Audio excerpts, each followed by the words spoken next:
Muy bien, ya está ahí, como todos los miércoles, Interferencia.cl, su director Víctor Herrera. ¿Cómo estás, Víctor? Muy bien, Freddy. ¿Y tú? Bien, analizando todos los miércoles los golpes periodísticos y también cómo va la investigación ahí con Interferencia, Víctor. Lo de los helicópteros esta semana dio mucho que hablar, ¿ah? Así es. Dio mucho que hablar. Fue muy criticado, fue muy elogiado. Pero sí, efectivamente, ahí hay una cosa que me llama la atención, y esto lo hemos hablado en tu programa más de una vez. Fíjate que nosotros revelamos los primeros nombres de quienes, quebrando la cuarentena, viajaron en helicóptero hacia el litoral, y el día siguiente los diarios tradicionales se dedicaron básicamente a defender a esas personas o a mostrar, digamos, sus descargos. Efectivamente, no fue fácil conseguir el tema, estábamos detrás de ese hace rato, pero hay un cierto sentido de cómo puede ser que las entidades de estas personas fueran casi como un secreto de Estado. Sí. Nadie les quería dar a conocer, como si fuera gente más especial que otra gente. Sobre todo cuando contrastamos, por ejemplo, lo que pasó con el profesor que pateó el torniquete durante las protestas, y que estuvo preso y su identidad estaba en todos lados, etcétera. Pero sí, ese fue efectivamente el gran golpe que tuvimos esta semana. Claro, eso es lo que desnudó, ¿no? Porque por un lado los que violaban la cuarentena en auto, iba a la prensa, en los carabineros y le ponían el micrófono. En cambio, estos que violaron la cuarentena en helicóptero, nadie decía los nombres, ni siquiera la Dirección General de Aeronáutica Civil tenía los nombres puestos, ¿no? Y luego, y yo lo destaqué también en el programa de radio ese mismo día, cuando a Brenda le da una entrevista a La Tercera para que se defendiera, y luego Kaufman sale en la segunda, ¿no? Emol no puso nada, ni siquiera los nombres ese mismo día. También lo destaqué en la radio, por eso me acuerdo, ¿no? Este punto de vista que conversamos. Cómo hay una prensa para algunas personas, ¿no? Y también hay una prensa que trata de realmente contar qué es lo que está ocurriendo. No, y además que eso es muy importante en el contexto que estamos viviendo en Chile. O sea, nuevamente lo venimos conversando hace semanas, Freddy, pero debajo de este coronavirus todavía está hirviendo el estallido social, las inequidades, gente que aparentemente por el simple hecho de nacer en cierto lugar tiene más derechos que otros. En fin, esos temas están dando vueltas. Y ojo, Interferencia de repente ha sido criticado porque dicen, oye, ustedes quieren desatar una guerra de clases, una guerra social. No, para nada. O sea, nuestra labor es informar eso. Y así como la mayoría de los medios se dedica a mostrar al pequeño infractor, tanto durante el estallido como el coronavirus, bueno, hay que mostrar los grandes infractores. Y lamentablemente una parte de la prensa tradicional no hace esa pega. Hay muchas razones. Exacto. Puede ser porque hay amistades, puede ser porque sean anunciantes. No nos olvidemos que Kaufman es importador de Mercedes, o sea, y ellos anuncian bastante en los medios de comunicación. Claro, o todas las anteriores también, ¿no? O todas porque las también el grupo de poder en Chile es bien segmentado, ¿no? Y no solamente hay gente de derecha, también hay gente que va a un colegio y pertenece también a otros partidos políticos, ¿no? Claro, es que, a ver, si nosotros quisiéramos hacer guerra social seríamos más insidiosos, pero en este programa que es más de opinión, digamos, lo podemos decir. Por ejemplo, uno de estos condominios en Cachagua, que es un condominio donde varios empresarios y altos ejecutivos tienen sus casas, pero es un condominio. Yo busqué por Airbnb y efectivamente hay algunas de esas casas que se arriendan por esta plataforma, Airbnb. Y el costo está en torno a 800.000 a 1 millón de pesos diarios. ¿Diarios? O sea, diarios. Wow. De eso estamos hablando. Claro. Bueno, sin duda que la reflexión quedó, que también es una vista también del periodismo de investigación, ¿no? Denunciar, pero también invitar a la reflexión social. Y ahí está puesta la reflexión y al menos tuvieron que salir a defenderse personajes que no están acostumbrados tampoco a defenderse públicamente, ¿no? No, y estaban enojados. O sea, hubo un artículo de La Tercera bastante entretenido en el sentido de que ellos tuvieron una mirada al chat de esta gente dueños o aficionados de helicóptero, en que ellos se quejaban de este daño, de que aquí hay pura maldad, en fin. Es el Chile que tenemos. Muy bien. Oye, otro tema que ustedes han seguido también y muy preocupante es la cantidad real de ventiladores mecánicos o respiradores mecánicos que hay para afrontar esta pandemia cuando lleguen los meses de invierno y cuando la pandemia llegue también a sectores populares, ¿ah? Porque hasta ahora prácticamente y masivamente ha llegado más a sectores acomodados y hasta el 40% de los exámenes se están haciendo a través de ISAPRE, ¿no? Cuando Sí, sabemos que el eso 80% de la gente se atiende por FONASA. Entonces aún está muy enquistado socialmente, aún, digamos, esta pandemia. ¿Qué ha pasado desde que ustedes revelaron también que lo que decía el presidente Piñera, que en enero se habían mandado a, hacerlo, a comprar ventiladores, no era tan así, ¿no? Había sido recién en marzo. sí. Ahora, ojo ahí, o sea, Freddy, tienes razón que todavía está concentrado en comunas más ricas, pero ojo lo que está pasando en la Araucanía, que es Sí, un claro. gran foco y eso no es, digamos, las clases más pudientes de esa región. Es que Así que ya se están... regiones ya un panorama aparte, que es prácticamente el centralismo hace que ya regiones sea también un actor muy golpeado, ¿no? Y ustedes pusieron que estaban faltando ya también ventiladores en Temuco, y yo hablé con el alcalde de Punta Arenas hace 2 días, y también están ya llegando al límite de ventiladores, que hay 24 o 25 ventiladores para toda la región. A ver, aquí sí, nosotros hemos reporteado harto en torno al tema de la infraestructura. Hasta ahora, afortunadamente, nadie nos ha desmentido, digamos. Estos son órdenes de magnitud. ¿A qué me refiero con eso? Nadie tiene las cifras de verdad. Y si el MinSal los tiene, no los está entregando. Pero hacemos cálculos proxy en base un poco a lo que dijeron las propias autoridades. Entonces, el propio ministro Mañalich reconoció, esto fue a principios de la semana pasada, que un montón de respiradores que habían encargado no van a llegar porque han sido confiscados en distintos países. Ya. Ese fue uno de los artículos que sacamos. ¿Cuál es la cantidad que de verdad tenemos? No lo sabemos. Nosotros sabemos por off the record que ese artículo que nosotros sacamos fue una bomba incluso dentro del propio ministerio y del propio gobierno. O sea, tienen tal despelote un poco con las cifras que de repente se urgen porque un medio de comunicación está tirando una cierta cifra.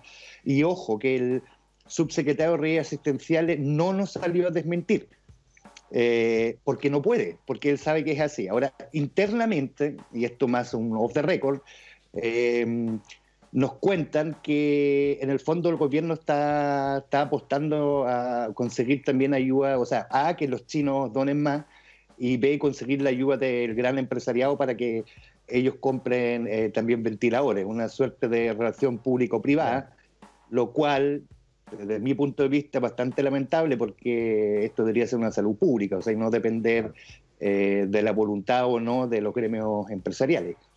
Mira, lo cierto es que en esto estamos de verdad bastante oscuras, bastante oscuras.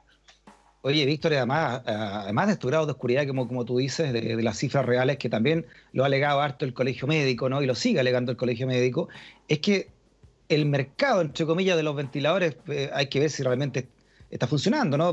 Mira cómo se pelean las mascarillas en los aeropuertos de distintos países. ¿Quién va a estar vendiendo ventiladores cuando para cada país son utensilios, elementos muy importantes en esta situación? Mira, tenemos un antecedente, yo no puedo mencionar el nombre de las empresas porque esto no está verificado.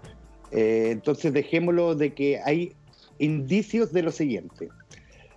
Estamos detrás de esa historia, con eso ya me estoy adelantando a la siguiente parte cuando siempre me preguntas. Pero nuevamente, como siempre te digo a ti y a los que nos están viendo y escuchando, esto con un grano de sal, hasta que nosotros nos verifiquemos, no podemos estar 100% seguros y no vamos a publicar. Pero hay ciertos antecedentes de que algunas empresas en Chile que tenían ventiladores, empresas privadas, las vendieron a España e Italia en febrero. Eso es lo que nos dicen. O sea, ¿qué te revela eso? Básicamente de que por un lado el gobierno que viene diciendo que viene estudiando el tema del coronavirus desde enero y a más tardar desde que decretaron emergencia sanitaria a principios de febrero, en un país como el nuestro, en un momento dado las empresas privadas que tenían ventiladores las vendieron para afuera, porque era buen negocio y en Chile además no había llegado el primer caso todavía.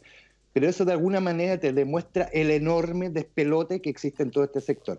Ahora, quiero insistir que esto no está comprobado, ¿ok? Tenemos indicios importantes respecto a eso. Claro, y demuestra una vez más que esto de que el gobierno en enero se estaba preparando, comprando ventiladores, no está muy lejos de la realidad, ¿no? Para no decir que es una mentira, en el fondo, ¿no? Así es, así es. Y bueno, después en general está el tema de las cifras. Las cifras en Chile siguen siendo extremadamente extrañas si uno lo compara con muchísimos otros países. El aumento diario es siempre un número más o menos similar, lo cual nos podría llevar a sospechar que en el fondo es los test que son capaces de procesar. Como Interferencia también lo reveló hace 2 semanas, el reactivo para hacer este test de PCR, en Chile nos estábamos quedando cortos de ese reactivo para hacer más test. Entonces, claro, de alguna manera, y esto no lo digo yo, esto es un artículo del New York Times, que habla de varios países en América Latina, diciendo que básicamente estos países están navegando a oscuras, no saben para dónde van, porque faltan más testeos, porque las cifras no son transparentes, o por una falta también, como en el caso chileno, de una capacidad industrial inmediata para producir ese tipo de artefactos. Ahora llama la atención una cosa que tú dices, Víctor, que no se sabe realmente cuántos ventiladores tenemos, ¿no? Porque tampoco el gobierno señala que han aumentado los casos de gente conectada a ventiladores. O no avisa tampoco cuántos ventiladores quedan libres, ¿no? No, nuevamente uno eso lo puede sacar por proxy, como lo hicimos nosotros. Hay un número determinado de ventiladores, se esperaban que iban a llegar más, van a llegar menos. Y normalmente la capacidad de ventiladores depende de la estación del año, etcétera. Aquí me podría condolear un poco, pero la tasa de ocupación, digamos, es relativamente alta, 60-70%. Piensa en gente con enfermedades crónicas, como efisema pulmonar, esto y lo otro, o sea, o operados, en operaciones complejas. O sea, quiero decir con esto, no nos olvidemos que los ventiladores no solamente son para coronavirus, sino que para pacientes muy críticos. Entonces, ese delta que queda en este momento es muy bajo. Exacto. Supuestamente, si llegara todo lo que dice el gobierno, aunque ellos mismos ya reconocieron que no va a llegar todo eso, se aumenta ese delta. Pero, ¿para cuánta gente alcanza? Y ese es un cálculo que Interferencia hizo con varios especialistas, no solamente en datos, epidemiólogos, etcétera, y básicamente llegamos a un número, y ese número fue el que el MinSal no nos pudo desmentir. Si tenemos 30.000 infectados con coronavirus que requieren hospitalización, el sistema colapsa. Esa es como de momento la cifra mágica. Hay un porcentaje ya comprobado de gente que tiene que ir a un respirador versus los infectados, ¿no? Que es como un 4%. Exacto. O 5% más o menos, ¿no? Exactamente, sí. Pero ¿qué pasa con este carnet sanitario? Perdón, pero ya hemos visto en las noticias, el lunes, el ministro dijo que de los 10 fallecidos el domingo, 8 en realidad murieron porque ya tenían enfermedades de base muy graves, en el fondo dando a entender que ya estamos empezando a escoger a quién tratamos hasta el final o a quién no. Claro. No, te decía yo también que en este contexto también el ministro había hablado de un carnet sanitario para aquellas personas que ya se han ido recuperando, en fin, ¿no? ¿De qué serviría y qué pruebas hay internacionales de que eso realmente es efectivo? Ninguna. Absolutamente ninguna. De hecho, no nos olvidemos que el coronavirus es un virus, si bien la familia de los coronavirus se conoce hace años, digamos, COVID-19, es un virus muy nuevo, ya 4 meses. Distintos países del mundo han tenido distintas estrategias al respecto de cómo enfrentarlo. Hay muchos casos que se han reportado, por ejemplo, en Corea del Sur, de gente que se recuperó del COVID y después se volvió a infectar. Lo último que yo supe se sabía de 35 casos. Han sido algunos casos así también reportados en Estados Unidos. La Johns Hopkins University, que es muy fuerte en el tema de salud y está yendo como un liderazgo exactamente en cifras, dice que de momento como guía médica la única manera de poder dar a alguien de alta es hacerle también un test de salida, ¿ok? O hasta incluso 2 test de salida. Ahora, obviamente, como faltan test en un país más pobre como el chileno, eso es imposible. Por lo tanto, yo diría que el tema del carné sanitario, a la altura que tiene el mundo del conocimiento del coronavirus, una irresponsabilidad enorme. Sí. Desde los primeros días, ¿no? El gobierno, a través del ministro Mañalich, ha instalado esta idea de que los que se contagian quedan prácticamente inmunes, ¿no? Fue uno de los primeros en decirlo, en términos internacionales incluso.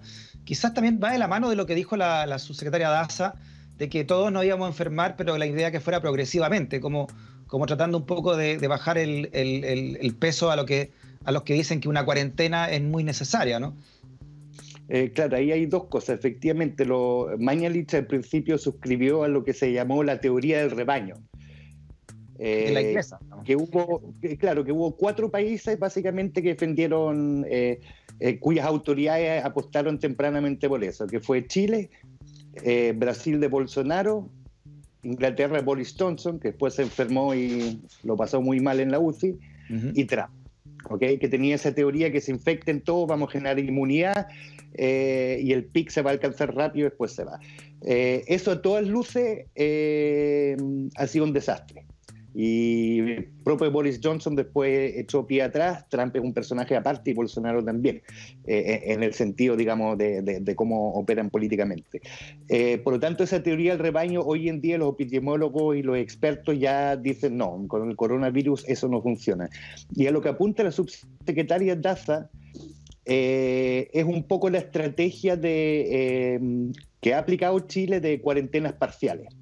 En el fondo, lo que ellos apuestan es, tenemos en cuarentena un sector del país, el otro se va a enfermar. Después sacamos esa cuarentena y ponemos cuarentena en otro sector del país y así se van a enfermar. Exacto. El tema progresivo. Ahora, ojo, detrás de eso igual hay cierta lógica. En el sentido, lo que se busca ahí, en el fondo, es proteger la infraestructura hospitalaria y no alcanzar un pic generalizado.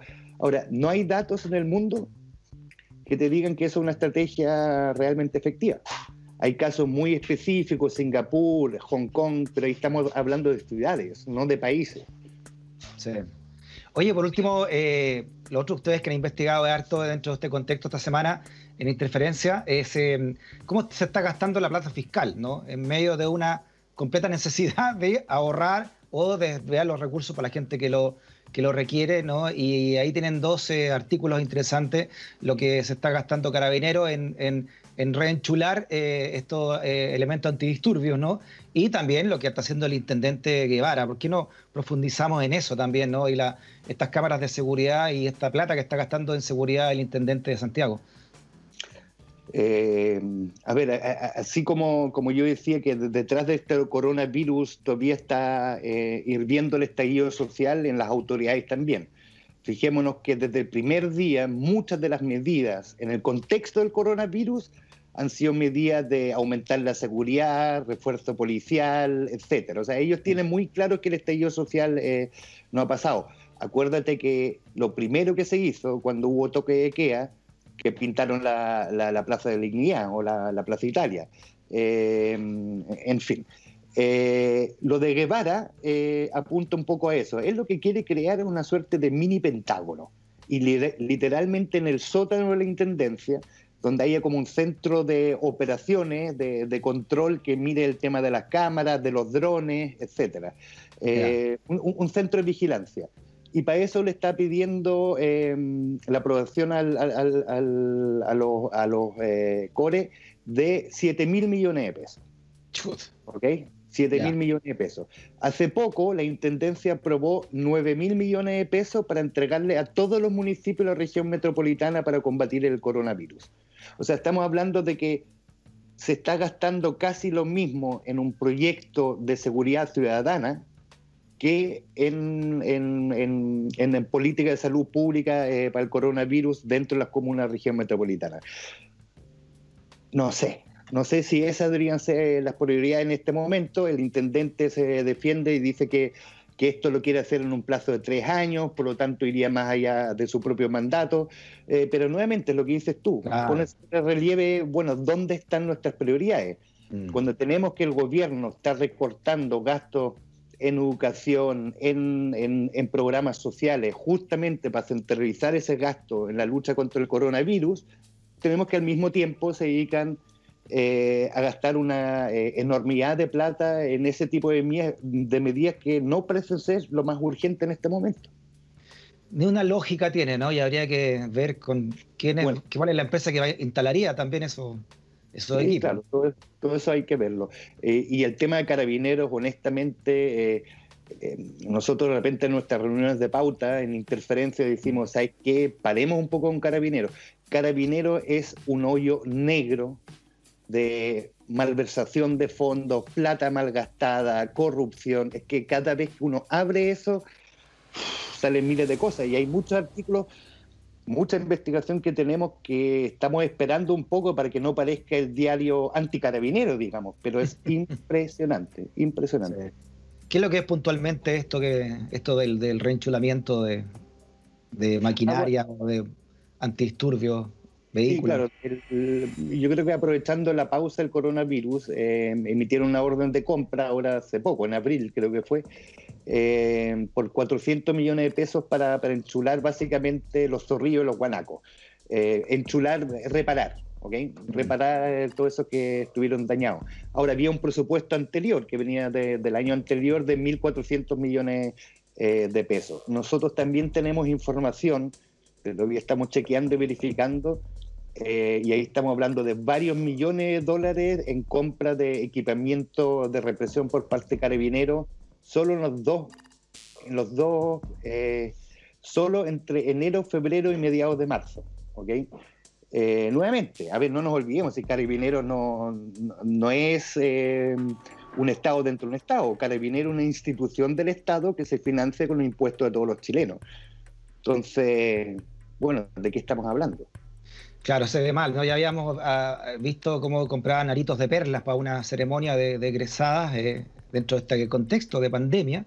Y ahora lo que ustedes dicen, ¿no? Y porque, claro, una plata va para reparar estos zorrillos y estos elementos antidisturbios, pero también otra plata, también están las compras, ¿o no? Lo que podrían hacer en este tiempo, de comprar lacrimógena, no sé cuánto, y otros elementos de represión, ¿o no? Sí. A ver, nuestra sospecha es cómo están todas estas compras, todas estas reparaciones, y mucho de esto también ha salido antes, digamos, que efectivamente las autoridades creen que puede haber un rebrote, pero en este caso el estallido social, y quieren estar preparados para eso. Si eso ocurre, no, una bola de cristal, digamos, pero claramente no están escatimando esfuerzo ni dinero para volver a armarse. Nos quedan un par de minutos, ya adelantaste lo que venía, pero recapitula un poco en qué están trabajando luego de Interferencia, Víctor. Bueno, seguimos siempre con el tema del coronavirus, obviamente, poniendo mucho el foco, digamos, en tema de las cifras, ¿ok? Porque el no saber exactamente, el no confiar en las cifras que entrega el gobierno es algo muy malo. Por ejemplo, el levantamiento de la cuarentena en sectores como Las Condes, Providencia, da una señal a la población, oye, lo peor ya ha pasado. No nos olvidemos que Providencia no solamente son sus residentes, Providencia es una comuna donde cientos de miles de chilenos llegan todos los días a los centros de salud, a trabajar en el comercio, en los bancos. O sea, tiene una población flotante enorme que viene de toda la región metropolitana. Entonces, si están jugando a esta teoría de lo que dice la Paula Daza, la subsecretaria, de oye, de a poquitito, y después hacemos de nuevo cuarentena, pero sin tener lineamientos internacionales que demuestren que eso funciona, es jugar con fuego. En lo otro vamos a estar muy encima de dos cosas. No puedo entregar mayores detalles porque todavía es un poco lejano, pero uno, obviamente, el gasto fiscal en temas que no son esenciales durante esta crisis, y dos, también poner un poco el foco en los empresarios, ¿okay? Los empresarios anunciaron 74.000 millones de dólares en ayuda, no sabemos bien en qué es, ni cómo se reparte. Sabemos que algunas fundaciones que ellos mismos presiden obtuvieron ahí una parte. Ahora, si uno piensa, esa plata suena mucho, son 85 millones de dólares, no es nada. Le pediría más a los empresarios, yo no les pediría ni un solo peso. Lo que yo les pediría es que aumenten los impuestos. Vamos a entrevistar a Juan Sutil, que se animó a una entrevista. Mira. Sí, que se animó a una entrevista con nosotros, y yo le dije, no va a ser una entrevista fácil, no va a ser la entrevista que siempre van a hacer, pero bueno, él es bien guerrero, así que veamos qué es lo que sale, por ese lado. Bueno, bien por Sutil, que es de los duros a cargo ahora de la CPC. Está ahí abajo, interferencia.cl, hemos puesto el sitio, ¿no? Y siempre llevando a la colaboración con el periodismo independiente, Víctor, para los que se quieran suscribir a interferencia.cl. Gracias por la información, y contigo en pantalla también despedimos el programa. Gracias por la sintonía. Gracias, don Víctor Herrero. Nos encontramos mañana nuevamente a la medianoche desde el escenario del poder, desde Vía X, desde Stock Disponible. Chao. Chao, Freddy.